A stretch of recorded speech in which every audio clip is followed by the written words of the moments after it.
യേശുവിൽ ഏറ്റവും പ്രിയപ്പെട്ടവരെ, ഇന്ന് ഞായറാഴ്ചയാണ്.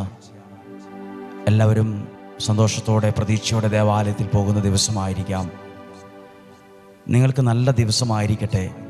ദേവാലയത്തിൽ പോകുന്നതിന് മുമ്പോ ശേഷമോ എപ്പോഴാണോ നിങ്ങൾ ഈ വചനം കേൾക്കുന്നത്, ഈ വചനം കേൾക്കുമ്പോൾ നിങ്ങൾ ബൈബിൾ തുറന്നു വയ്ക്കണം. ഈ വചനം കേൾക്കുമ്പോൾ ഇതേത് സമയമാണോ കേട്ടത്, ആ സമയം ഒരു അത്ഭുതം ഉണ്ടാകണം.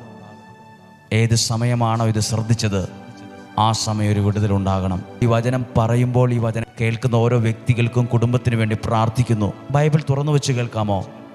എസെക്കിയേൽ പ്രവാചകന്റെ പുസ്തകം 36-ാം അധ്യായം 4-ാമത്തെ വാക്യം.